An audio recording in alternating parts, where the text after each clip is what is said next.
In the misty Scottish Highlands lies Loch Ness, a long, deep lake shrouded in mystery and folklore, and for generations tales have persisted of a gigantic creature lurking beneath its dark waters. Affectionately nicknamed Nessie, the Loch Ness Monster is one of the world's most enduring legends, a creature that has captured imaginations, launched countless expeditions, and has generated endless debate. Loch Ness has been called a sapphire in the Highlands, but its waters are unusually dark. They're stained with peat from the surrounding hills. Peering across the loch's wind-swept surface, it's easy to feel a sense of ancient magic. Here, myth and science collide. On one hand, local legends of water beasts stretch back centuries, and on the other, scientists insist that any monster is likely misidentification or myth. Imagine standing on the ruins of Urquhart Castle, gazing over 23 miles of cold, dark water, knowing that it plunges to 230 metres, that's 755 feet deep. It's a lake that could hide secrets. Indeed, Loch Ness holds more water than all of the lakes in England and Wales combined, and that sheer size, combined with Scotland's rich storytelling tradition, certainly set the stage for an enduring mystery.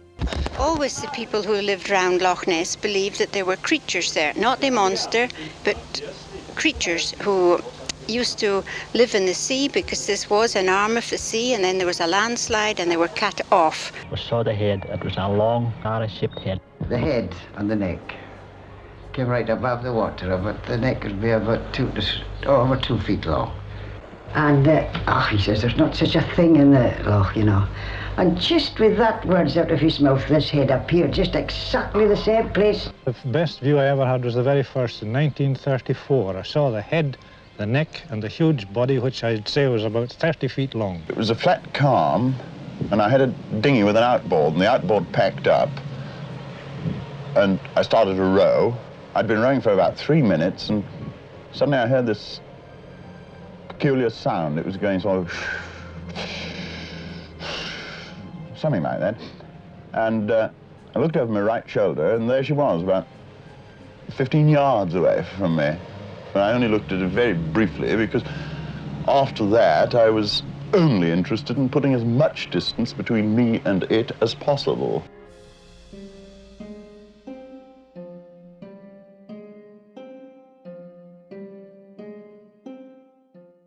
Before we meet the monster, let's understand its domain. Loch Ness is not just a picturesque lake. It is a geological marvel which has been shaped by ancient forces over 10,000 years ago. At the end of the last ice age, retreating glaciers gouged a deep trough along the Great Glen Fault Line, forming Loch Ness. In effect, erosion along the Great Glen Fault during the Quaternary glaciation carved out Loch Ness. Its long, straight shape follows this ancient fault. Steep hills rise on either side, and the shores drop off so quickly that aquatic plants find very little footing in the shallows. It is the second largest Scottish loch by surface area, but by far the largest by volume. It contains something around 7.5 cubic kilometres of water, more than all of England's lakes combined. At its deepest, Loch Ness reaches about 755 feet. Visibility is exceptionally low, a mere few feet in front of you underwater, due to the heavy infusion of peat from surrounding bogs.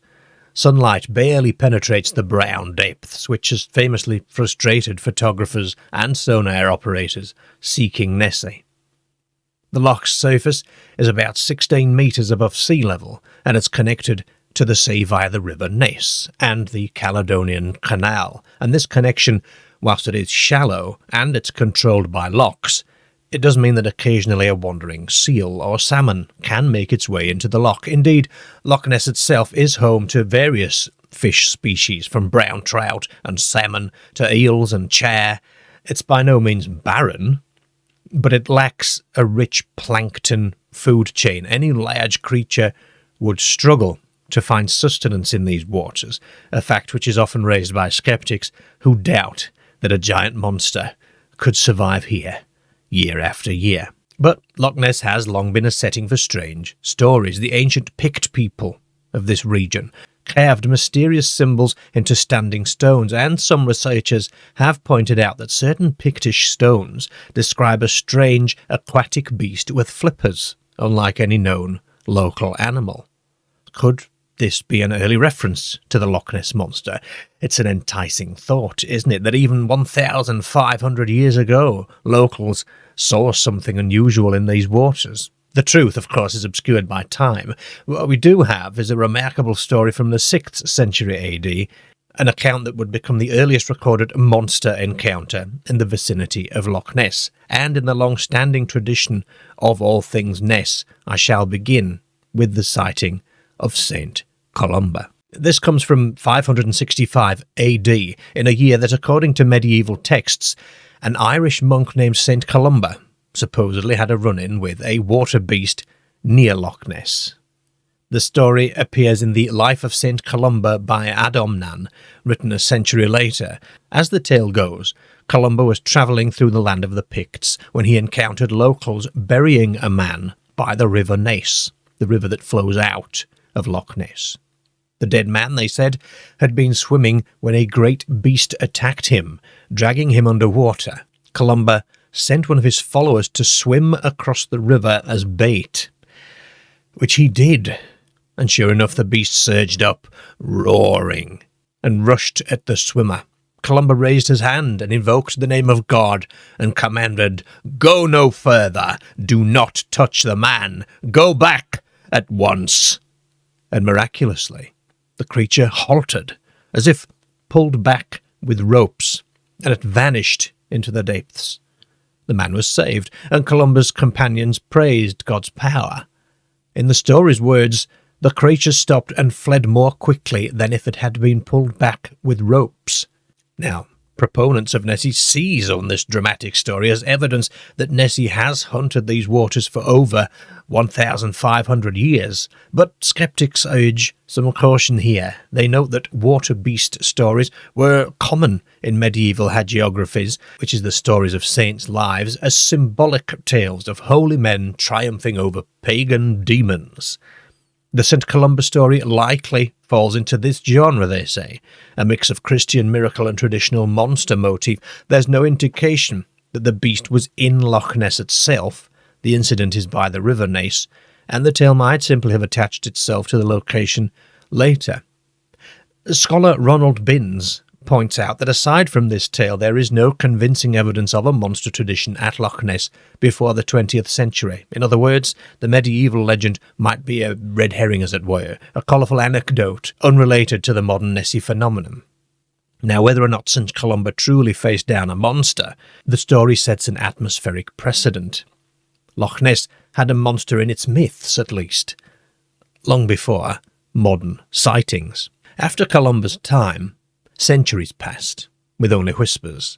The Highlands have many legends of water spirits and kelpies and supernatural water horses said to lure the unwary into drowning.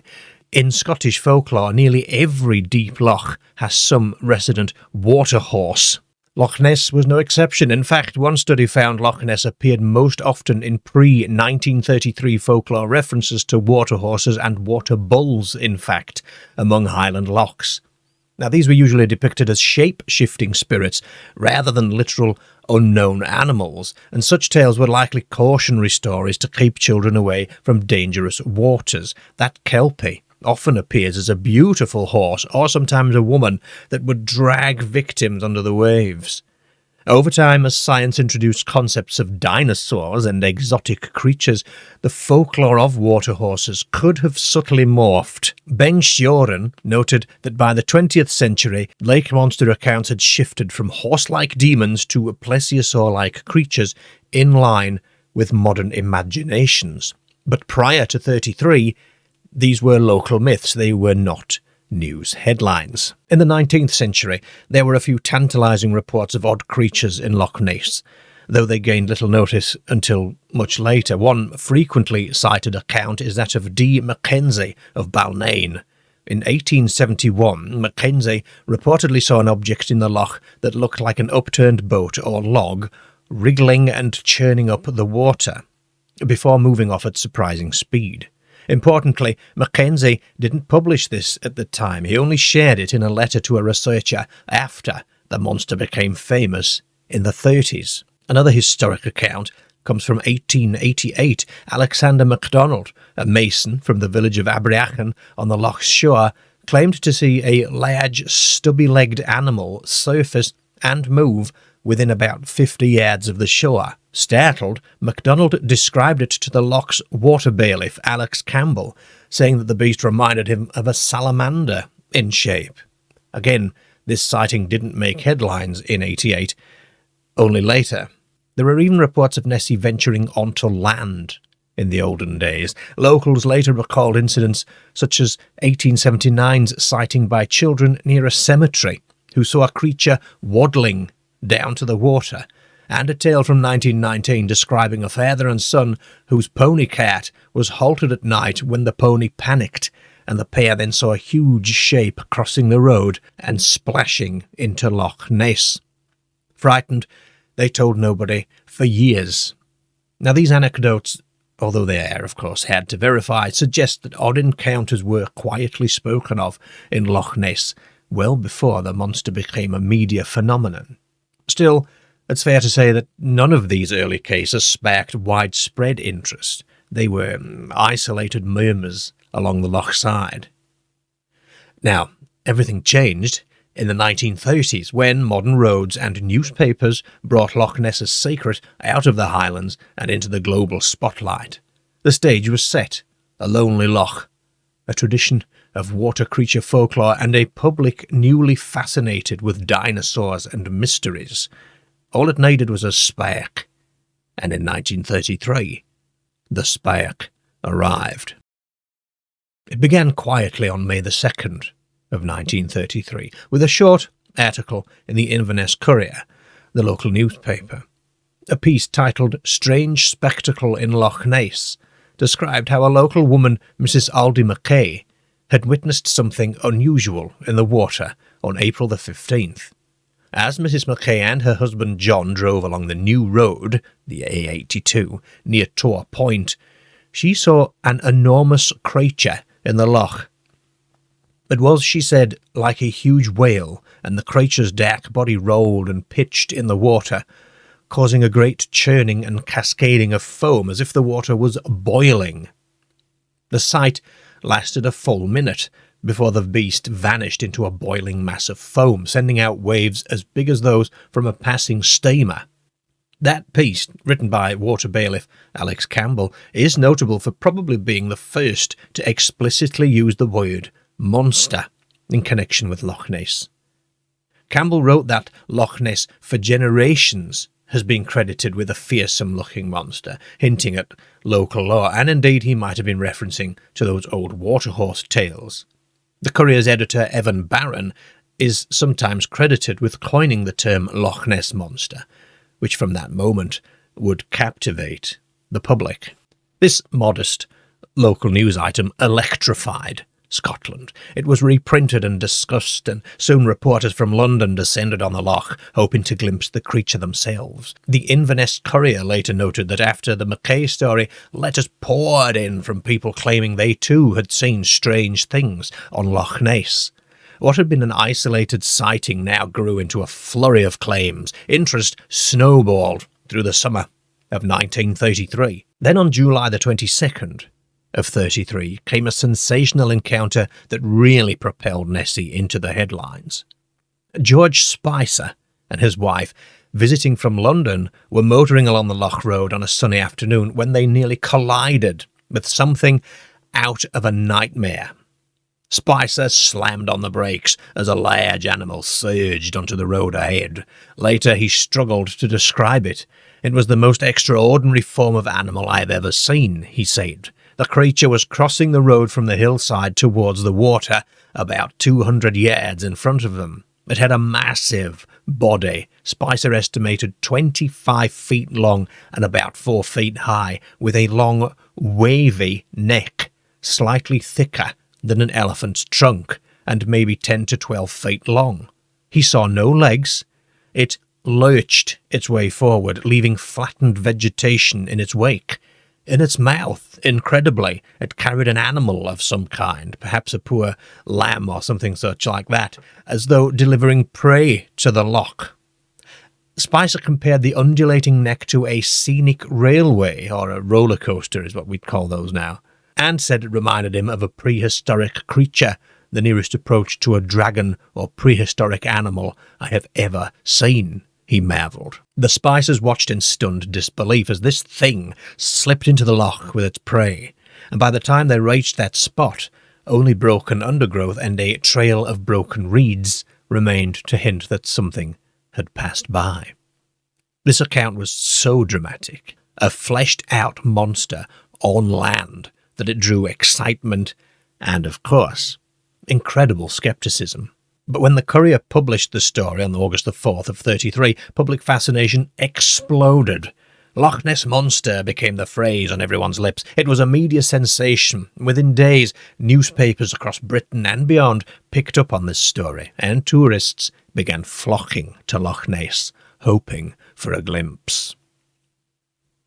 Of course, not everyone was convinced by Spicer's tale. Decades later, researchers like Daniel Loxton and Donald Prothero suggested that the Spicer sighting might have been exaggerated or even a deliberate fiction inspired by the popular culture of the time. Notably, the monster described by Spicer, large body, long neck, bore a striking resemblance to a scene in the movie King Kong, which featured a long-necked dinosaur rising from a lake. King Kong had been released just months earlier, in 33, and was playing in London, where the Spicers lived. It's hypothesized that the image might have subconsciously influenced them. In fact, a 2013 analysis by researchers at Columbia University argued that Spicer's account was likely a fabrication influenced by that film. Now, whether the Spicers truly saw an unknown animal or not, their story undeniably solidified the monster's fame. Loch Ness was never to be the same again.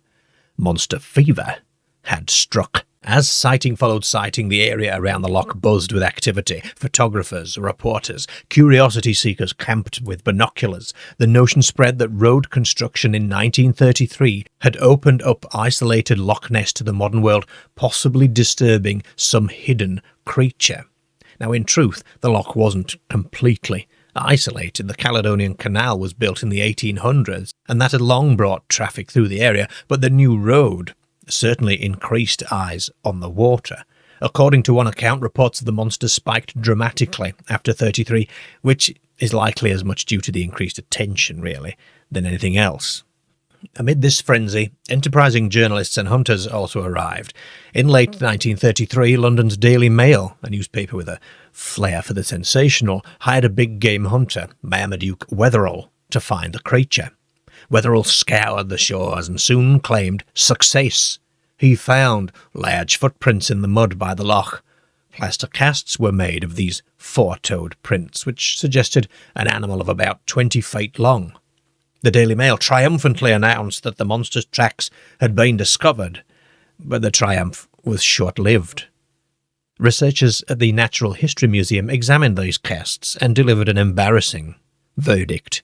The footprints were identical, and they were likely made by an artificial object, specifically a hippopotamus foot umbrella stand. It turned out that someone, unclear to this day if it was Wetherell himself or pranksters playing a joke on him, had pressed a hippo foot trophy into the ground to create fake monster tracks.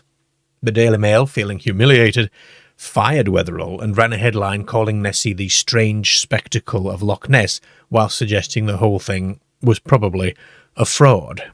That fiasco, however, did very little to dampen the public's ardour. If anything, it added an element of drama and conspiracy. Now, Wetherell retreated in disgrace, but according to later accounts, he did not forget. And decades later, it emerged that Wetherell nursed a grudge against the Daily Mail for making him look foolish, a grudge that would indirectly lead to another famous hoax, which we shall soon encounter. As 1933 turned to 1934, the Loch Ness Monster had gone from rumour to full-fledged phenomenon, and by the end of the year, over 50 sightings had been reported, and the monster had become a regular news item. Bus tours from London brought intrepid travellers north, Loch Ness hotels filled up, and all the while something strange kept surfacing, or so people said, on that deep dark loch. But the legend was about to get an even more dramatic boost in the form of the most famous photograph in cryptozoology. In April of 34, the world received what seemed to be irrefutable proof that Nessie was real. A photograph so vivid and tantalising that it would dominate the monster's narrative for the next 60 years. It's known simply as the surgeon's photograph, taken by a London physician, Dr. Robert Kenneth Wilson. This black and white image shows a long, slender neck rising from water, with a small head attached. Exactly what one might expect a lake monster to look like. Published by the Daily Mail on April the 21st of 34, the photo caused an international sensation. At last, here was visual evidence of the beast. The backstory is that Dr. Wilson claimed whilst driving along Loch Ness early one morning, he saw something moving in the water. He grabbed his camera and managed to snap 4 photos. Of these, only 2 exposures were clear enough to make out, the others were blurred or indistinct. Wilson, who was a respectable Harley Street gynecologist, preferred to keep his name out of it, so the picture was dubbed the surgeon's photo. The first of Wilson's photos is the famous one. It shows the creature's head and neck sticking about 3 feet out of the water. In the image, ripples spread out around a dark, sinuous form, giving the impression of something large just beneath the surface. A second photo, rarely seen, because it was a bit blurrier, reportedly showed a similar object in a diving position. Now, to the public of 34, this was dynamite. Nessie had been captured on film. The Daily Mail ran it on the front page, and newspapers worldwide reprinted it. Many observers remarked that the creature in the photo resembled a plesiosaur, a long-necked marine reptile from the age of dinosaurs. Indeed, the idea that Nessie might be a surviving dinosaur had already been suggested in 1933, and this photo seemed to confirm it. Here was a prehistoric-looking neck and head in Loch Ness. For decades, the surgeon's photo was treated as prime evidence. However, even early on, sceptics were raising questions. Some noted that the ripples in the photo looked too small, more like those in a pond than a large lake. When uncropped versions of the image eventually surfaced, they showed the far shore of the loch in frame, revealing that the object was actually much smaller than people had assumed. Scale analysis suggested the neck might actually only be 2 or 3 feet long, meaning the creature, if it was even attached to a body, was perhaps a few meters in size, not this giant of legend. Over the years, various mundane explanations were proposed. Floating pieces of wood, an otter rearing up or diving in, a bird with an elongated reflection. Others proposed more exotic ideas. One 1979 article argued it was actually a swimming elephant's trunk, photographed elsewhere, and passed off as Loch Ness. The photograph's credibility waxed and waned, but there was no definitive proof of hoax for a long time. That changed in 1994, 60 years later, when a bombshell revelation came to light. It was finally confirmed that the surgeon's photo was an elaborate hoax, engineered by none other than our old friend, Marmaduke Wetherell. Here's how the now well-documented story goes. After being disgraced by the hippoprint incident, Wetherell wanted revenge on the Daily Mail. He conspired with his son, Ian Wetherell, and his stepson, Christian Sperling, who was a model maker, and together they built a small model of a monster using a toy submarine bought from Woolworths, attaching a crafted serpent's head and neck made of wood and putty. In early 1934 they brought this creation to the loch, likely near Altsig, and they took photographs of it in the water, carefully making sure that it looked convincing in perspective. At one point, as they were positioning the model, a water bailiff's boat approached, forcing them to sink the model hastily. Sperling later claimed it is presumably still somewhere in Loch Ness, on the loch bottom. The exposed plot continues, because Wetherell then enlisted Dr. Wilson, a friend of a friend, to be the respectable frontman who would deliver the plates to be developed and claim the photo as his own lucky find. Wilson, an upright surgeon, was happy to oblige in the prank. The first photo negative was sold to the Daily Mail, which trumpeted it as proof of the monster's existence, and thus the hoax succeeded beyond their wildest dreams. It wasn't until a 1975 article and a 1994 investigation, including Sperling's confession on his deathbed, that the full story became widely known.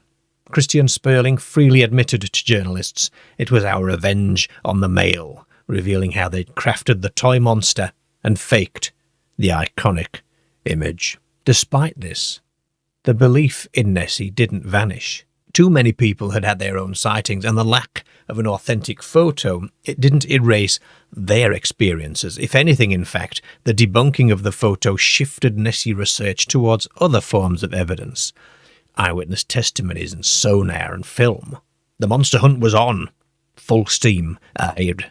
The 30s were full of sightings, and reports of sightings from earlier on. So in October of 1933, a testimony of a sighting in 1873 was printed in the Northern Chronicle and General Advertiser for the north of Scotland, where an old man on his deathbed told a visitor that 60 years prior, whilst unloading a cart at Alduri Pier, which is right on the loch, he saw a creature in the loch with a small head, a long thin neck, and a mane. He kept quiet about it out of fear of being accused of being a drunk. In December of 33, Miss Helen Mackenzie and Miss Stobie saw the monster near Fort Augustus at around 3:45 p.m. It made a tremendous disturbance and showed 3 humps and a snake-like head before vanishing beneath the loch's surface. January 34, veterinary student Arthur Grant reported seeing the Loch Ness Monster on land near Abriachan. He described the creature as amphibious, with a long neck, seal-like feet, a head like a snake or eel, and a body approximately 18 to 20 feet long. His account drew national attention. In early 34, Mr. Davidson saw a black object about 60 yards offshore, travelling against the waves. He described it as looking like a huge eel, or an upturned boat, with about 1 foot of the creature visible above water. No humps were seen. Weather conditions at the time were stormy, with strong winds and rain, yet many onlookers braved the elements, hoping to catch a glimpse. Brother Richard Horan of St. Benedict's Abbey watched the monster for 20 minutes in 1934, describing it as graceful with a neck arched at 45 degrees. Others present included Mr. James Fraser and Mr. William McIntosh, and they confirmed seeing the same dark shape. In May of 34, 2 Scottish 6 days trial officials, Mr. George Grinton and Mr. John Sterling, reported seeing the monster sunbathing in the loch. They described a large black object with 2 humps, rough skin, and a small head, moving rapidly and creating a wash. A Mr. Russell, a schoolmaster, claimed to have observed the creature for 12 minutes in October of 1933. He argued for the protection of what he believed to be a remnant of a Saurian family line, and he called for statutory safeguards. May of 1934, and A. Russell Smith of Coleman's Hatch in Sussex proposed that the creature had a saurian origin as well. He urged that Parliament act to protect the animals if they were real, believing them to represent a distinct species or family. In that same month, Sir Murdoch MacDonald dismissed calls for protection, stating that even photographic evidence didn't convince him that the creature existed. He suggested that there was no danger to any hypothetical animal, so there was no need for legislation. In 1939, a Dr. J. Curtin saw a leaping, spray-throwing black creature approximately 10 feet long from a distance of half a mile. Other witnesses included Alec MacDonald and Ian Aitchison, both from Fort Augustus. Curtin had also seen it earlier that year as well. 1934, Margaret Munro, a maid at a lodge near Fort Augustus, claimed to watch a large creature through binoculars for a full 25 minutes as it basked on a beach in the morning sun. She described an animal with a long neck, a small head, and a bulky body with flippers, grey in colour, essentially a plesiosaur image. It lay on the shore, occasionally wriggling or rolling, and then eventually slid back into the water. When her employers later inspected the spot, they found large indentations on the shingle, as if something heavy had rested there. Now, if it's true, this would be one of the longest and closest Nessie observations on record. And by the end of the 30s, the Loch Ness Monster was firmly established in the public's mind. It had a popular name. Hundreds of sightings, some serious, some tongue-in-cheek, but hundreds of them, far too many for this single video. The monster's popularity was further cemented by tourism media. The Scottish tourism industry noticed a surge of visitors, and by the late 30s, Nessie was contributing to the local economy, a trend that would only grow. It's actually estimated that in the modern era, Nessie tourism brings in around £80 million annually to Scotland.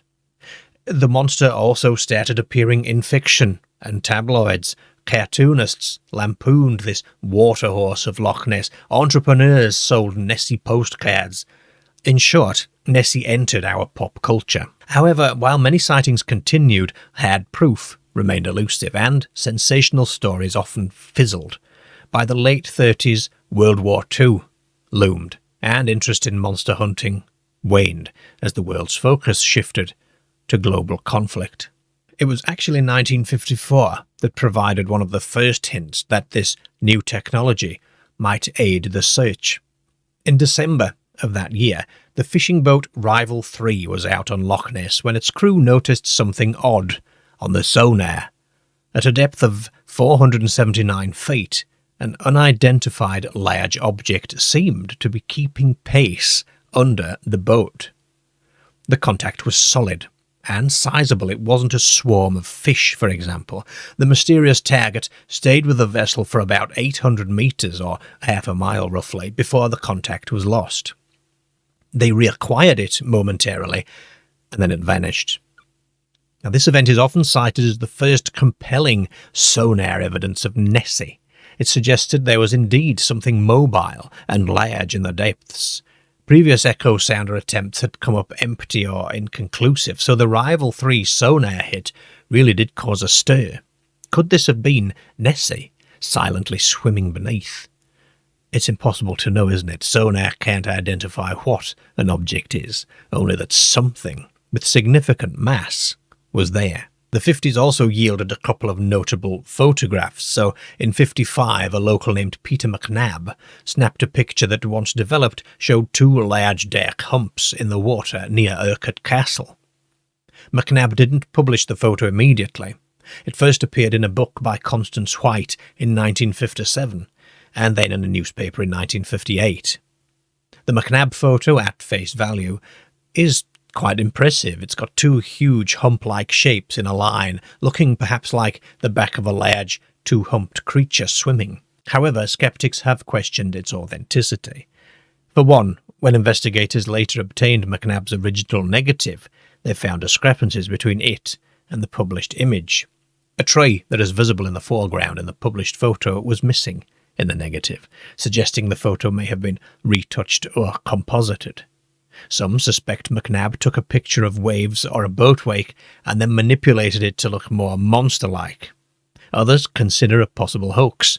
As researcher Roy Mackle discovered, the print McNabb provided him with didn't match exactly the one in White's book, raising more red flags. Now, to this day, the McNabb photo remains controversial. It is accepted by some as genuine, but it's dismissed by most as likely a hoax or a misidentification of wave patterns. The late 50s saw increasing interest in systematically observing the loch, and in 1958 the first hints of an organised monster hunt were brewing, and by 1960 technology and enthusiasm would then converge, thanks mainly to one man, Tim Dinsdale, whose efforts ushered in the next era of Nessie lore. Saw an object about 250 yards away, as near as I can guess, which came out of the water, sort of, at first I thought it was a cormorant's neck, but then, of course, you could see that it wasn't a cormorant because it was too big, and it came out like a black snake, like a black anaconda. That's what it looked like. It came out of the water like that. Extraordinary object. Looked like a back of a huge animal, reddish-brown. It stood 2 or 3 feet out of the water, 4 or 5 feet across, probably nearly as long as this boat, quite motionless, reddish-brown, and a blotch on the left flank, which I could see very clearly. In April of 1960, aeronautical engineer Tim Dinsdale arrived at the loch on a self-funded quest to film the monster. Dinsdale was one of a growing number of educated enthusiasts drawn by the accumulating reports. He spent a week scanning the loch with a movie camera. And on his final day, April the 23rd, 1960, Nessie rewarded his patience. Or so he believed. That morning he saw a strange hump moving in the water, creating a V-shaped wake. He managed to capture roughly 40 feet of colour film, as about 30 seconds maybe, showing a dark object moving steadily across Loch Ness. Through binoculars, he had noted the object was reddish, with a blotch on its side, but at that distance, and in the 1960s, the film mainly shows a speck or hump leaving a considerable wake on the otherwise calm lake. The Dinsdale film, as it came to be known, quickly became perhaps the most celebrated piece of evidence after the surgeon's photo and far less debunked, at least initially. When the film was later analysed by the UK's Joint Air Reconnaissance Intelligence Centre, or JARIC, in 1966, their analysts concluded that the object was probably animate, i.e. a living thing, not a boat. Dinsdale felt vindicated, obviously. A military photo analysis seemed to say that he had filmed an unknown creature. However, significantly, that JARIC conclusion has a caveat. It was reported second-hand. But a direct official report was never published in detail, and curiously, the JARIC analysis has been disputed, or at least called incomplete, by later analysts. In 1993, a documentary by Discovery, Loch Ness Discovered, took a fresh look at the Dinsdale film, using digital enhancement. The team noticed something Dinsdale himself hadn't. In some frames, a shadow or shape was visible ahead of the moving hump, and by enhancing and overlaying frames, they suggested this might be the shadow of a larger, submerged body, leading to the visible hump. One video technician even remarked that prior to this, he thought Nessie was nonsense, but after enhancing the film, he wasn't so sure, implying that the film might show a creature after all. Of course, this caused a stir, as it hinted Dinsdale might have caught the monster on camera, not just a boat or a log. But as often happens with Loch Ness evidence, further scrutiny bred further scepticism. Others pointed out that the object in Dinsdale's film could well be a small boat whose angle and lighting made it appear hump-like. Indeed, when Dinsdale saw the object, he actually assumed it was a boat until it slowly sank out of sight. Modern analysts like Dick Rayner, a veteran Nessie investigator, have pointed out that the Dinsdale film's hump does not dive at the end, as many assume. It merely merges into the loch's reflections, which is consistent with a boat going into the distance. Additionally, careful photogrammetry indicated that the object's speed and size were within small boat range, not necessarily a giant animal. In some frames you can even see what might be a man standing on the boat's stern, which earlier enhancers mistook for a second hump or shadow. By analysing the film frame by frame, critics found a pale blob that stays in position relative to the hump, possibly the boat's pilot. This blob aligns with where a person would be in a small, let's say 14 to 16 foot boat, and the smoothness of the wake and lack of any visible head or neck in Dinsdale's footage makes it plausible that it might have just been a boat. Now, to Dinsdale's credit, he was no hoaxer. He truly believed in what he saw and continued Nessie hunting for years, becoming one of the monster's most ardent proponents. But like anyone, he might have been susceptible to confirmation bias, seeing what he wanted to see. Many current researchers now consider the Dinsdale film explained as a likely boat, but it still is iconic. It still gets featured in documentaries as one of the better pieces of evidence. Dinsdale's work helped spur something crucial, the formation of a dedicated monster hunting organisation, and in 1962 a group of enthusiasts and scientists founded the Loch Ness Phenomena Investigation Bureau. Its founders included respected figures like naturalist Peter Scott, politician David James, and explorer R.S.R. Fitter.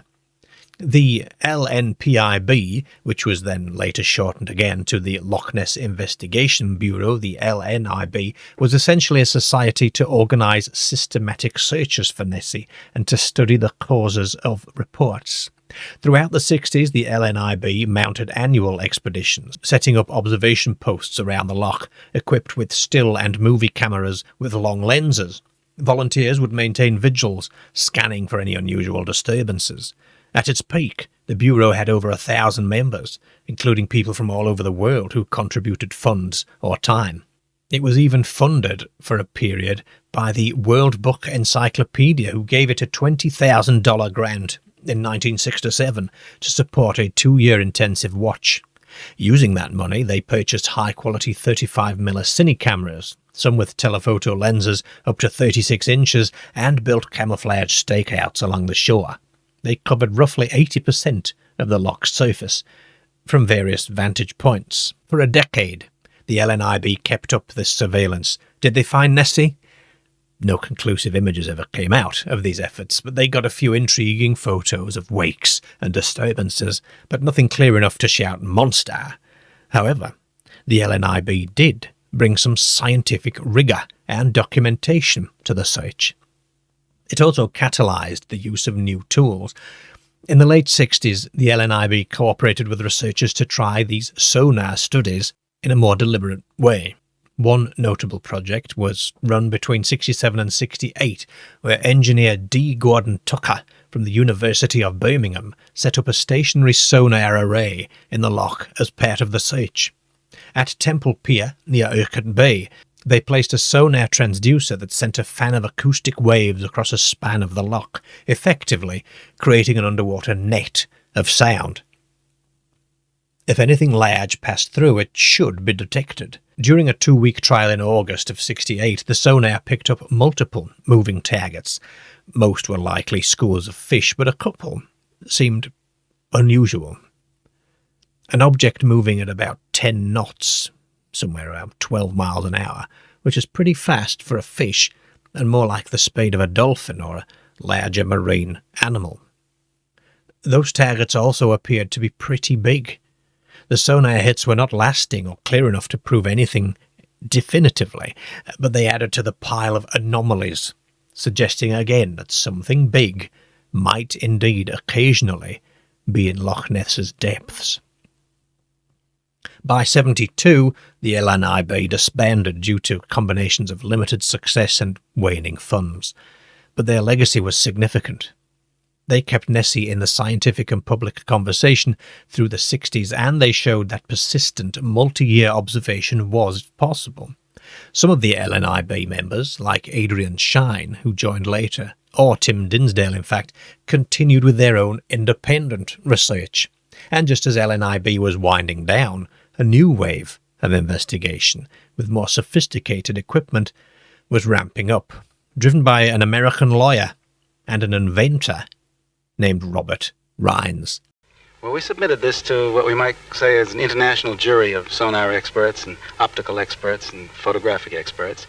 And their unanimous agreement among the sonar people is that we did in fact detect large moving objects that seem to be from 20 to 30 feet long, seem to have an appendage that carries with the body of about 10 feet, and from the sonar signature indicates that they have humps or projections spaced about 6 feet apart. Fortunately, we did get something that looks very much like the tail of a newt, we are told, but very much larger, that's 8 feet long, that came into the camera. And our best picture, improved by enhancement, was of a flipper in a frame that was taken some 30 seconds earlier. In 1972, Rines' team arrived with a plan. Use sonar to detect a target. Then trigger underwater cameras with high-powered lights to photograph whatever was there. They set up their gear in Urquhart Bay, a spot that many sightings seemed to cluster around, and conveniently near shore for the equipment. The sonar unit, a sophisticated Raytheon DE-725C scanning sonar, was anchored at about 36 feet down, sweeping the deeper water below. On the night of August the 8th, 1972, the sonar picked up a strong contact. an object estimated at about 20 to 30 feet long, moving in the depths. The return was so strong that even technicians from Raytheon and hydroacoustic experts on site were impressed. One suggested that it looked like a moving object with a 3-meter protuberance, possibly a tail, or maybe it was two creatures together. Simultaneously, the underwater camera strobe system went off, and later when Rhines and colleagues developed the film, they got two images that would become famous. The flipper photos. These 1972 images seem to show a huge diamond-shaped fin or flipper of an aquatic animal. In one image, the flipper-like shape is angled differently than in the other, implying movement. It wasn't a stationary object. This caused absolute sensation. If it's real, it means a large creature with flippers, again very plesiosaur-like, inhabits Loch Ness. The excitement led Sir Peter Scott to announce that scientific name for Nessie, Nessiteras rhombopteryx, referencing the rhomboid or diamond shape of the flipper, in 1975. However, almost immediately, controversy clouded those photos. For one, the images were enhanced and retouched before being released to the public. The original frames were so indistinct that they underwent enhancement to boost contrast. According to team member Charles Wyckoff, the first enhancements showed a fairly vague shape, and someone, it remains unclear who, airbrushed the outline to make it look more clearly like a flipper. When skeptics saw the published photo and the original side by side, they cried foul that it had been doctored. Rhines, for his part, later conceded that the flipper might have been touched up a bit by a magazine illustrator, but he claimed the basic shape was truly present on the negatives. Naturally, this undermined the evidence, didn't it? Were we seeing Nessie's flipper, or was it just an artifact of image processing? Still, even the raw images, looking like a blurry patch of light, are suggestive when you know what to look for. Enhancement issues aside, nobody has exclusively explained what else the flipper image could be. It doesn't resemble a known fish or any animal's fins. It certainly isn't a wave. And the concurrent sonar hit of a big moving object adds some weight that something physical triggered that photo, and this remains one of the strongest bits of pro-Nessie evidence, and one of the most contentious as well. In that same expedition, Rhines also recorded other sonar contacts. One famously was interpreted as two large objects moving together at about 30 feet length each, which imaginative minds likened to two plesiosaurs swimming in tandem. A submerged strobe camera captured a photo of two large indistinct shapes amid a cloud of bubbles. This photo was rarely published due to its poor quality, but Rhines speculated it might show two creatures. By this point, the idea of multiple Nessies was considered. If one exists, then likely a small population must, in order to keep reproducing over the years. Rhines returned in 1975 with improved equipment. This time, his cameras allegedly captured something even more dramatic: a head and neck of a creature underwater. One photo from 1975, when enhanced, appears to show a plesiosaur-like form, specifically a broad body, a long neck, and a small head, possibly with a mouth line. This image was circulated widely, and it looked like the classic idea of Nessie, albeit a bit indistinct. At first glance, it's thrilling. However, skeptics argue that the head-neck photo is deceiving. It could be a submerged log with a peculiar shape. Indeed, there is a lump on what would be the chest area that looks a bit more like tree bark, and the texture of the object is rough and fibrous like wood, not skin. The presence of many particles and sediment in the frame suggests the camera might have stirred up debris, possibly dislodging a log from the bottom that then floated into view, mimicking a monster outline. Rhines acknowledged the criticism, and this image didn't achieve the status that the flipper had. Another photo from 1975 was even odder. This one's called the gargoyle head. This image, once enhanced, looked like a grotesque monster face with two horn-like protrusions and a gaping mouth. It matched some eyewitness descriptions of Nessie having horns or antennae on its head. features which had actually been mentioned in very early sightings. But scepticism here is strong again. During a major sonar sweep of 1987, Operation Deep Scan, a tree stump was found on the loch floor that, at certain angles, looked remarkably like the gargoyle head image. It's possible that Rhines's camera photographed an oddly shaped tree root, and our pattern-seeking brains turned it into a monster's face. Once that stump was discovered in 87, most dismissed the gargoyle head case as mistaken identity. The net effect of Rhines's 70s work was an absolute roller coaster, tantalising hints followed by deflating doubt. But he wasn't done. He mounted further searches in the 2000s. In 2001, his team recorded a video of an unexplained V-shaped wake on a calm day. There was no boat around. They also found on sonar and camera what looked like a large carcass on the lake bed, plus odd marine clamshells and fungus on the bottom that didn't belong in a freshwater lake. And this raised speculation that Loch Ness could have subterranean connections to the sea. Or did a visiting marine animal die there? None of that was confirmed, but it added to the mistake, and by 2008, after years with no clear monster pictures, Rhines himself sorrowfully suggested that maybe Nessie had gone extinct. Perhaps the population had existed, but died out, possibly due to climate change or environmental shifts. He embarked on a final expedition with sonar in 2008 to look for remains, but he didn't find anything conclusive. He passed away the year after, never having gotten indisputable evidence that he so desperately sought. By the 80s, the search for Nessie shifted from lone enthusiasts and small teams to larger, sometimes corporate or media-funded projects using improved technology. The most famous was Operation Deep Scan, and I remember watching this on TV as a child, essentially the largest sonar sweep of Loch Ness ever attempted. It was comprised of 24 boats lined up across Loch Ness, each equipped with a state-of-the-art echo sounder, which swept the loch in a coordinated formation. The idea was to cover the entire width of the loch simultaneously with sonar, technically leaving no hiding place for a large creature. If Nessie was there, Deep Scan was going to find it. So what happened? Well, as the flotilla cruised the loch, sonar contacts were made. On several passes, the equipment picked up strong, unexplained echoes at depths of about 590 feet, near Urquhart Bay.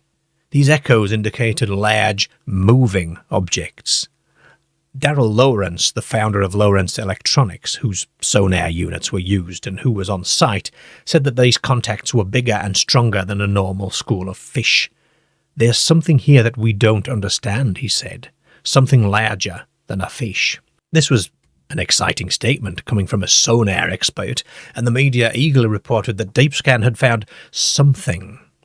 However, analysis of the sonar charts also suggested that some of the returns might have been caused by debris or logs on the loch bottom, amplified by the sonar. In fact, 3 of the contacts appeared to be stationary and were later presumed to be natural debris after rescans. The Deep Scan team, which included Adrian Shine, remained cautious.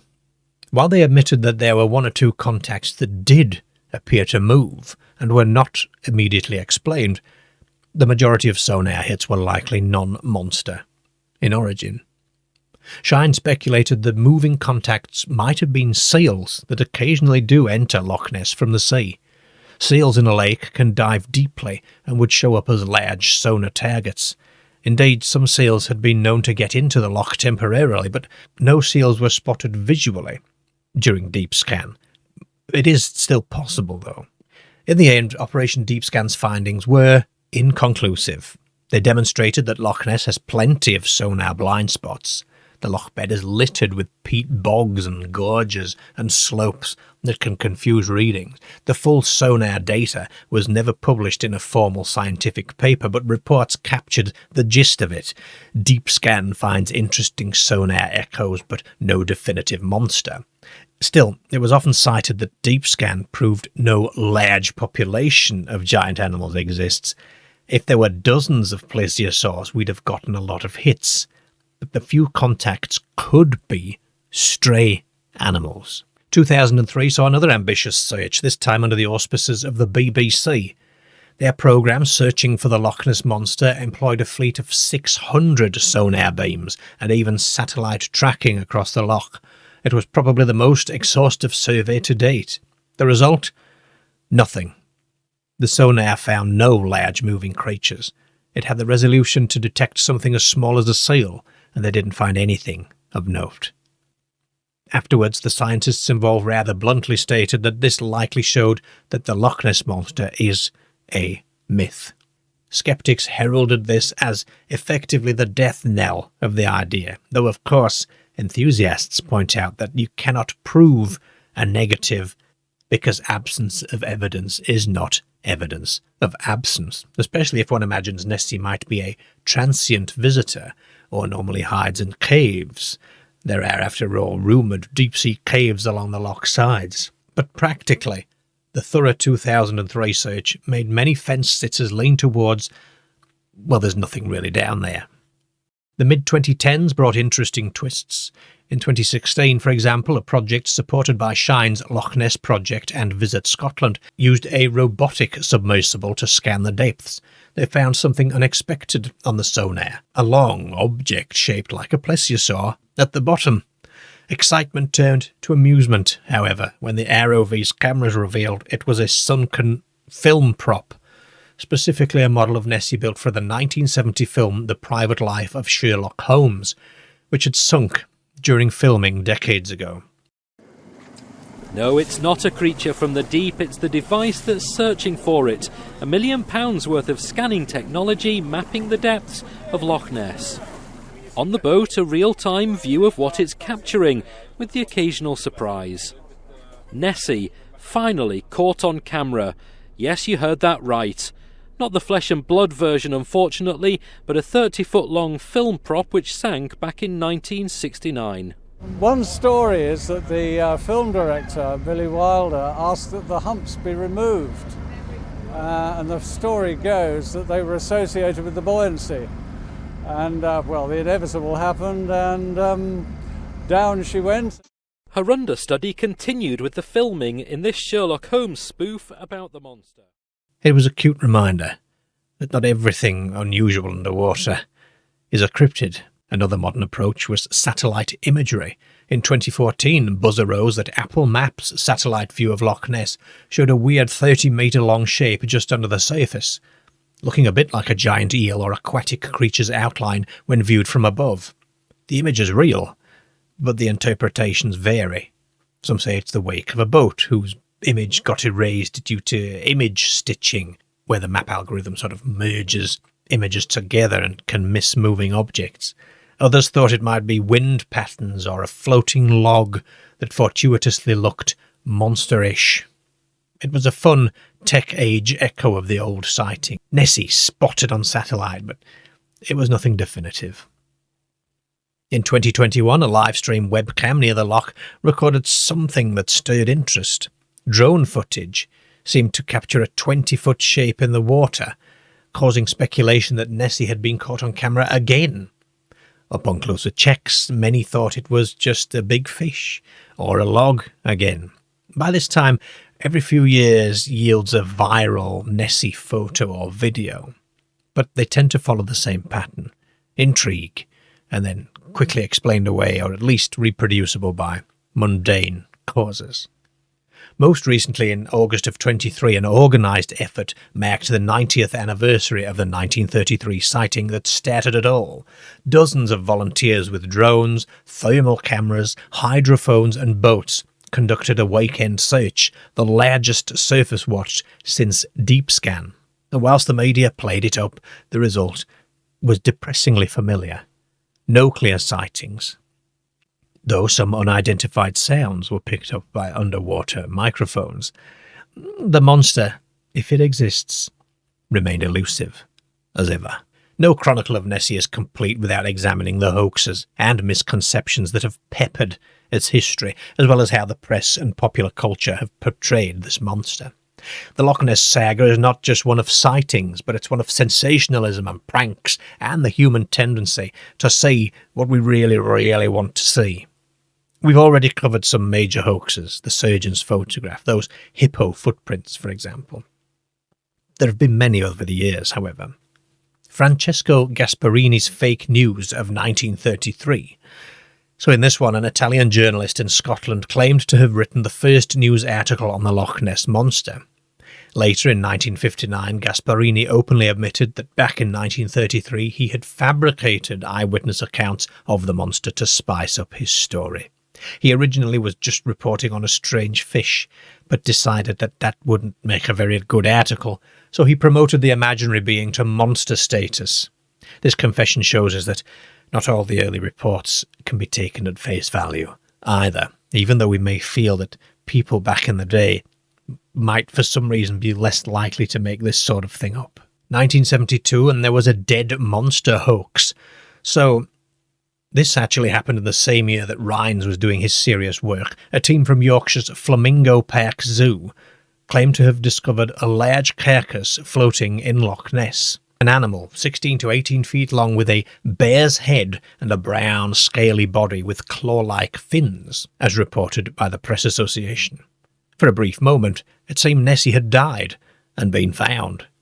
Police got involved, towing the carcass away under laws preventing removal of unidentified creatures from the loch. But it was quickly exposed as a hoax. The monster was actually a bull-elephant seal carcass that had died elsewhere. Flamingo Park's education officer John Shields had shaved and disfigured the seal's body and then dumped it in Loch Ness as a practical joke on his colleagues. Once analysed, the creature was clearly not native to Loch Ness. Shields confessed, and the incident ended mostly in laughter, and perhaps some annoyance from the police. In 2003, there was a supposed fossil discovery, where a local man named Gerald McSorley claimed that he stumbled over a strange fossil whilst walking near the loch, injuring himself on it. The large fossil looked like a vertebra from a prehistoric animal, potentially physical evidence that a Nessie-like creature did once live in Loch Ness. Closer examination revealed that the fossil was planted. It was not from Loch Ness's geology at all, likely a fossil taken from elsewhere, probably from Jurassic rocks and just tossed nearby the loch. Turned out actually to be a publicity stunt timed with the release of a novel, The Loch, by Steve Alton. Indeed, 2 students admitted they planted the monster vertebra as a way to drum up publicity. In 2004, there was an ultimate experiment TV hoax. For a show on Channel 5, a team built a realistic animatronic model of a plesiosaur nicknamed Lucy. They floated Lucy in the loch to see if people would report monster sightings, and despite technical glitches, at one point Lucy sank and had to be retrieved, the experiment succeeded, in that about 600 people reported sightings, corresponding to where the fake was placed. 2005, and we had the tooth in the deer hoax. So 2 college students found a dead deer on the loch shore with a large, tooth-like object embedded in it. They excitedly proposed it was a Nessie tooth, as if the monster had bitten the deer. They got press coverage and even set up a website for their find. However, experts quickly identified this tooth. It was actually an antler of a muntjac deer, deliberately stuck into the carcass. The students admitted it was a publicity stunt to promote a horror novel, The Loch, again possibly connected to the same Steve Alton promotion. In the press, Nessie's portrayal has evolved through eras. In the 30s initially, they treated the monster with a mix of excitement and Victorian adventure spirit. Papers like the Daily Mail revelled in the sea serpent angle, sending hunters and printing dramatic headlines. At this point, Nessie was portrayed as a zoological mystery to be captured or proven. The language referred to prehistoric monsters and dragons and leviathans and serpents. The media contributed to making Nessie a real in the public mind by covering each claim, no matter how thin, often without scepticism. And this hype led to tangible consequences, hordes of tourists and those armed hunters coming to the highlands, which in turn prompted concerns and calls for protection. In the post-war years to the 70s, and especially After repeated failures to find hard evidence, the mainstream press grew a bit more sceptical, and though the tabloids never really lost their appetite. In the 50s and 60s, Nessie was covered in a light-hearted way. The monster rears its head again, with a tone that ranged from genuine curiosity, with some interviews with scientists doing sonar work, to gentle mockery. But still, any new photo or report would reliably get international press. Nessie's image was also cemented by popular culture in these decades. For instance, in the 70s, Disney released The Boy Who Talked to Badgers, which featured a Nessie subplot, and various low-budget films used Loch Ness as a backdrop for monster tales, keeping the creature in public view. In the 80s and 90s, skepticism grew and science weighed in. Many press outlets took to portraying Nessie as a myth or a misidentification. Articles would mention the monster in the same breath as Bigfoot and UFO. Interesting if true, but most likely not, they would say. Nessie never really left the limelight. Even serious papers would still run retrospectives or report on major expeditions. By the late 90s and 2000s, Nessie is essentially a mascot and a brand. The press often highlighted the economic angle. Nessie brings in tens of millions per year. There's a Loch Ness exhibition centre, gift shops, road signs with monster imagery on them.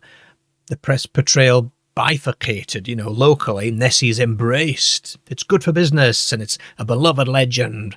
The Inverness Courier still occasionally prints sightings. Internationally, Nessie is used as a symbol of enduring mystery. Whenever a piece on science can't explain everything comes up, or as an analogy, you might say evidence for X is as elusive as the Loch Ness Monster. The role of hoaxes in the press portrayal can't be overstated. Each time a famous hoax was revealed, especially the surgeon's photo actually, headlines would declare, "Loch Ness Monster photo a hoax, Nessie is dead." But inevitably a year or two later, and a new quirky story pings back to life. Overall, Nessie in media transitioned from likely animal to cultural myth to just something to laugh at nowadays. But there's always a wink. The media often plays both sides, treating it as a light mystery story whilst acknowledging it's probably not a dinosaur, for example. Serious outlets like Britannica openly call it a widely thought myth that's been discredited, whereas travel and local media keep the possibility open. One positive portrayal in media was of conservation, the idea of protecting Nessie. We saw initial attempts in the 30s. In 1961, a group of students actually sent a petition to Parliament to protect the monster by law, which led an MP to ask the Secretary of State for Scotland about it. The Undersecretary replied that if someone found the monster, they'd have a hard time figuring out what law applied, but implied existing wildlife laws might cover it. Later, in 2001, an international group even drafted a Nessie Protection Act, which was done sort of half seriously and half to make a point about endangered species in general. Now, whilst no Nessie-specific legislation exists, the whole concept gave the press an endearing story. People wanted to save Nessie. They loved Nessie. So what could it be? What is it? Is it a misidentified known animal? So there's the giant eel hypothesis. Loch Ness is home to European eels, slender, snake-like fish that can grow several feet long. Some believe Nessie could be an overgrown eel, perhaps extremely large specimens that occasionally surface. Yes, they're common in the loch. Their DNA was found in abundance in 2018. They can have that serpentine appearance and could explain an elongated sort of humped sighting. One of the 1933 theories was also that the monster might be a huge eel. Professor Neil Gemmell, who found no unknown DNA but did find all this eel DNA, said that he can't rule out that Nessie might just be an eel of unusual size. However, no eel caught in Loch Ness has been anywhere near monstrous. Typically they're just a few feet. The largest eels, like conger eels, are not found in Loch Ness, and European eels tend to max out at somewhere around 6 foot, but only in rare cases. Eels swim with this side-to-side motion like a snake, whereas many Nessie reports describe an up and down vertical movement of humps, more like a mammal or some sort of reptile undulation. However, Nessie being an eel is one of the more scientifically grounded possibilities. Some have posited that Nessie could be a large fish like a stray Atlantic sturgeon or a huge Wells catfish. Sturgeons are ancient, armour-plated fish that can grow to 10 feet plus. They've got a slightly humped back with ridges that resemble plates or humps, let's say. They occasionally do wander into rivers. Indeed, they've been caught in Scottish estuaries. The River Ness, after all, connects to the sea, so it's not impossible that one could end up in the loch. A sturgeon's breaching could account for some early sightings. They've got this sort of longish profile and a rough texture that a startled observer might call prehistoric. They do look dinosaur-like. They are rare, though. They prefer coastal waters, and there's been no verified sturgeon in Loch Ness. And the DNA study didn't find any sturgeon DNA. The catfish, well, the catfish is a giant freshwater fish. It can get up to 13 feet long sometimes. They were introduced to some UK lakes by Victorians for sport. In 2015, longtime Nessie hunter Steve Feltham publicly concluded Nessie might be a Wells catfish introduced in the 19th century. They have a humped back, they've got a big, wide mouth, and they can surface occasionally. But there's no record of catfish in Loch Ness. No DNA, again. And the catfish doesn't have this long neck. Feltham's idea got media attention, but it remains speculative. Is it a seal? Loch Ness is connected to the ocean via the River Ness, and seals have been known to swim in occasionally. A seal bobbing in the water could show a head and then a back, appearing like multiple humps from a distance. The grey seal can grow to 8 foot. They dive and they surface unpredictably. There are documented cases of seals in the loch. In 1934, a seal made it upriver and was seen for quite some time in the loch. If a person who's never seen one before saw this, they might think it's a monster. Adrian Shine considered seals a good candidate for at least some sightings, particularly those moving sonar target hits as well from deep scan. But they're not permanent residents. They'd be temporary visitors and wouldn't be likely to explain year-round reports. Also, a seal's appearance, the dog-like head and flippers, is fairly discernible at close range, and no one reliable has reported, "I saw a seal and mistook it for Nessie." At a distance, though, who knows? What about otters and deer? The loch has otters, and deer often swim across the loch from shore to shore. A line of otters following each other can create a series of humps above the water. A deer's head and neck sticking out while it swims could be mistaken for a Loch Ness Monster. These animals are present. They are known. Ronald Binns and other sceptics have pointed out that some classic photos could actually show an otter at the surface. Otters in a line could account for humps reported. But otters are small. 4 feet maybe, max. Unless lighting is poor, most people can recognise an otter. Though excitement can make you see different things, can't it? And a deer usually swims with its head and a bit of their back visible, which could look weird, but not necessarily like a reptilian monster. But in choppy water, at a distance, again, who knows? Boat wakes are a common effect on Loch Ness, and they can persist and they can appear when the boat is no longer visible. Many reported Nessie sightings are just wakes. For example, Barman David Munro in 1937 saw a big wake with no boat and was convinced it was a creature, zigzagging and diving. Loch Ness's shape, long and straight, allows wakes to bounce off the sides and create interference patterns that look strange. There's also the phenomenon of standing waves in long lakes. Water oscillates after being displaced by wind, causing surface disturbances that can travel without an apparent cause.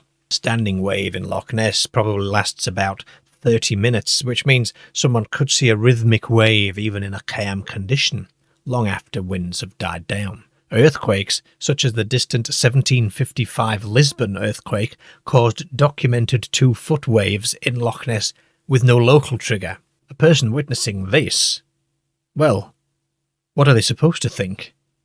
But wakes don't account for close-range multi-hump sightings unless the observer was really misjudging distance and scale. At least one investigator, Maurice Burton, wrote that a lot of multi-hump photos and descriptions could well just be waves from boats or wind. Floating logs, so the inverted tree theory. The Daily Mirror in 1933 published a photo of a strange log that had washed ashore, speculating that it might have caused monster reports. Later, Maurice Burton in 1982 proposed that waterlogged Scots pine logs could be behind Nessie sightings. The idea is that chunks of trees rich in resin sink and ferment, and then gases build up, and eventually the log's one end gets buoyant and shoots to the surface, briefly bobbing up with a shape like a plesiosaur neck maybe, with twisted limbs and branches, and then it releases the gas and sinks again. It's quite plausible, given how many trees fall into the loch and the documented buoyancy changes. It would also explain why Nessie is often described as dark and tree trunk-like. But not everybody's convinced. It likely explains some sightings, doesn't it, where something was seen thrashing and then gone. But it's not responsible for the long necks moving gracefully through the water. However, recall the Rhine's gargoyle head likely was a tree stump, so logs have literally masqueraded as monsters on film. The loch's surface can be glassy in parts and rippled in others due to winds causing optical illusions. Light reflections can make dark patches that look like solid objects. Mirages over water, the Fata Morgana effect, can distort distant objects.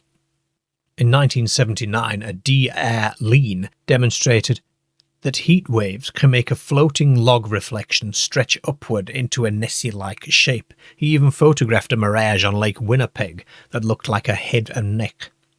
On a sunny day with temperature layers, a boat far away might reflect as a weird shape looming. Even the hills and trees reflecting can cause spots that trick observers. Optical illusions, however, don't explain close encounters with physical interactions like wakes, splashing, or creatures seen up close. But such close encounters are rare, and they're not independently verified usually. What about seismic gas and bubbles? As geologist Luigi Picardi proposed, the Great Glen Fault occasionally releases gas or seismic tremors that disturb the water.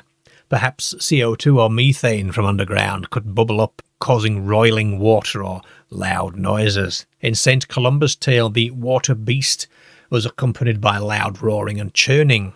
Maybe earthquakes. Scotland does get minor quakes, or maybe gas burst in the river. This could explain some reports of just violent boiling water with no visible creature. Locals historically might have seen inexplicable water disturbances as supernatural, but not many modern reports coincide with known quakes, and gas seeps are not documented in Loch Ness at significant scale. It's a nice idea, but it adds to there are natural explanations for even the oldest legend perspective, but it is still just another theory. Now we come to what captured imaginations originally. Is it a monster? From the moment the Spicers described a prehistoric creature in 1933, people have loved the notion that a plesiosaur found refuge in Loch Ness. It fits the image: long neck, humped back, flippers, exactly what many witnesses say. Some plesiosaurs in the fossil record had long necks akin to Nessie's alleged form. It would directly explain the shape of most of the famous sightings and photos. Plesiosaurs were real and could swim in cold seas. Some fossils are found in polar regions, so they might handle chilly Loch Ness quite well, especially if geothermal springs exist. Enthusiasts will also note that new living fossils, reference the coelacanth, have been found, so why not a plesiosaur? There were also freshwater plesiosaurs known, so maybe some adapted to Loch Ness after the last ice age by coming in from the sea. There are lots of demerits for this, though. Firstly, Loch Ness is about 10,000 years old, formed after the Ice Age, and plesiosaurs supposedly died out 65 million years ago. The gap is enormous. It's implausible a marine population survived undetected and then moved into a new loch. Also, plesiosaurs were air-breathing. They would have to surface regularly. If Nessie were a breeding colony of plesiosaurs, they should be seen all the time. A single one probably wouldn't live more than 90 years. There'd have to be a group. The available fish stock in the loch couldn't likely support even a few big plesiosaurs. They needed a lot of food, and the ecosystem in the loch is pretty meagre. There's also the neck anatomy. Paleontologist Leslie Noe pointed out that plesiosaurs likely could not lift their neck swan-like above water. Their neck vertebra structure suggests they could barely raise the head much out of a horizontal line, so the iconic Nessie pose may be biomechanically impossible for a plesiosaur. Plus, no such DNA was found in the Loch survey of 2018. No reptile DNA at all, in fact. Is it a giant amphibian then? There was a theory championed by a few early Nessie researchers like R.T. Gould and Dr. Roy Mackle, and they hypothesized Nessie might be a huge, as yet unclassified amphibian, something like a giant newt or salamander that evolved a longer neck. Well, amphibians can have both aquatic and terrestrial abilities, which could explain land sightings. Some fossil amphibians were huge, but not dinosaur huge. Roy Mackle in his 1970s analysis actually gave the giant amphibian hypothesis a high score of about 88% plausibility. Amphibians might also hibernate, possibly explaining seasonal bursts of sightings. There's no evidence, no fossil or current evidence of such creatures existing there. Amphibians need to lay eggs in large numbers. You'd think eggs or juveniles would have been found. Also, an amphibian's skin and physiology might not handle the lake's cold, year-round waters without some adaptation. What about a giant invertebrate, a slug or a worm? Mollusk, perhaps. F.W. Holliday in 1968 suggested that Nessie might in fact be a colossal invertebrate, like a 30-foot mollusk. He noted legends of water worms, the old Scottish word for dragons, and speculated a giant bristle worm or slug-like creature could explain the flexible humps and varying shapes. He even likened it to the ancient concept of dragons as worms. Invertebrates can be very flexible and could explain shapes from humps to long necks as one part of the body rises or smooshes out, as it were. A worm might not need frequent surfacing. Maybe it can absorb the oxygen through gills or something on its skin. It is true that very large invertebrates exist in deep seas. Giant squids, things like that. And aquatic worms could theoretically grow big enough with enough detritus to eat. Also, if it mostly lives on the bottom, then that's why it's not seen very much. But there's, again, zero evidence of this. Holliday's idea was considered very fringe, even by Nessie hunters. Mackle wasn't impressed, for a start.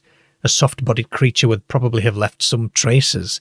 Also, the described sightings of distinct heads don't match a blob-like slug. It could be a very large eel-like fish, which, we've already covered under eels, or a Greenland shark, which is a fish, not invertebrate, but often mentioned. This Greenland shark theory was actually put forward by Jeremy Wade in 2013. They can reach 20 feet and live in cold northern waters and sometimes swim inland. They are sluggish and have a small dorsal fin, which isn't obvious. If one got into Loch Ness, it could conceivably survive. They're big enough to be mistaken for a monster. They could account for underwater sonar contacts, but they'd need salt water eventually. None have been caught in the Ness, and they don't have that long neck again, but they can live for hundreds and hundreds of years. So then, is it just something completely unknown? Science says it's improbable. Where's the breeding population? Where are the bones? Where are the corpses? Where are the images? Exactly the same sort of arguments we get about the Bigfoot. But some Nessie believers suggest an alternate scenario here. It might not be a resident year-round. It might come from the sea, via underwater passages, or intermittently, via the River Ness. There is a speculative old idea of a network of subterranean tunnels connecting Loch Ness to the ocean, completely unproven and geologically doubtful, it seems. But if it were true, maybe a large creature could swim in occasionally. The seals do, don't they? And then leave again. That could reconcile lower population needs, with just one or two passing through at a time. But the Caledonian Canal and shallow river make a secret migration of huge beasts really unlikely. It's got to get through the lochs and the shallow stretches. Well, surely they'd be seen. Ultimately, after all the theories, the consensus of the scientific community is that Loch Ness Monster reports are explained by misidentifications, hoaxes, psychological expectations, and a combination thereof. It's a cryptid, fun to speculate about, but doesn't have any credible evidence. As the Encyclopaedia Britannica plainly puts it, much alleged evidence has been discredited, and Nessie is widely thought to be a myth. The DNA survey was something of a capstone, really. It detected no unknown large animal DNA, only known creatures. Lots of eel DNA, as it happens. Gemmell diplomatically said, "We can't find any evidence of a giant scaly reptile. And if Nessie exists, it's likely just a big eel."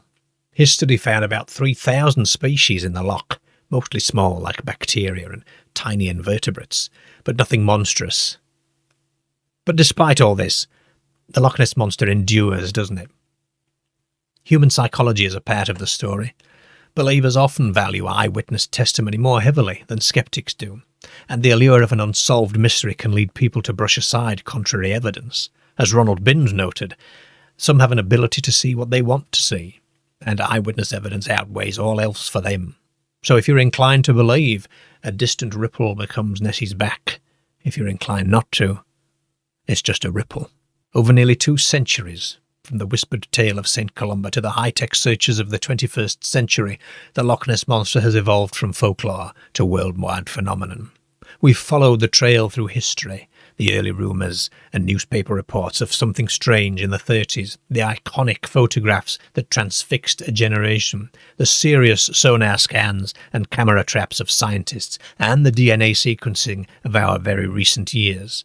At every juncture, Nessie was both elusive and transformative, eluding final proof, but transforming lives and inspiring imaginations.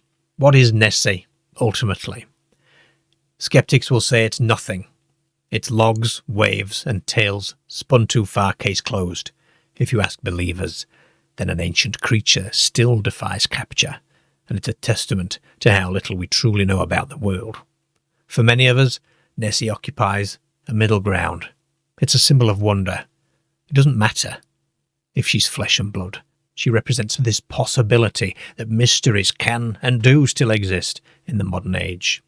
From the vantage of 2025, with satellites overhead and submersibles below, it appears increasingly likely that there is no large, unknown creature in Loch Ness.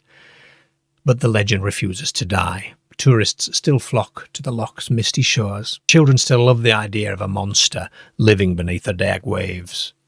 Newspapers still print tongue-in-cheek articles. Is Nessie back? Nessie returns. Monster seen again.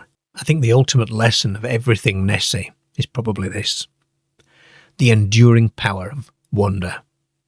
The Loch Ness Monster may or may not swim in the loch, but it undeniably swims in our collective imaginations, and there at least it is alive, isn't it? Nessie's story is really our story. It's a testament to human curiosity and hope. It is a story of hope. It's a story about the joy of mystery, the love of looking and learning, dreaming and wondering. Introducing the Eeries Vault Patreon page, a treasure trove of research notes, newspaper and magazine clippings, exclusive on-location video content, early access to public videos, and access to the Eerie Isles interactive Google map with countless sighting and encounter locations for you to peruse at your leisure. This will be updated each time a new video is released and will become one of the most comprehensive encounters maps in the world. With membership options from as little as £1 per month, what are you waiting for? Head over to the Vault. Eerie's Vault Live is a live stream show here on YouTube where you, the viewer, can have a call about your own stories about the weird, the paranormal and the unexplained. The show starts at 9 PM GMT every Friday night, and we want to hear your stories. You can also email your stories ahead of the show to be read out live on air. Just send an email to eeriesvault@gmail.com with your story opinion, or suggestions relating to high strangeness and the unexplained. That's Eerie's Vault live, Fridays at 9 p.m. GMT, here on YouTube.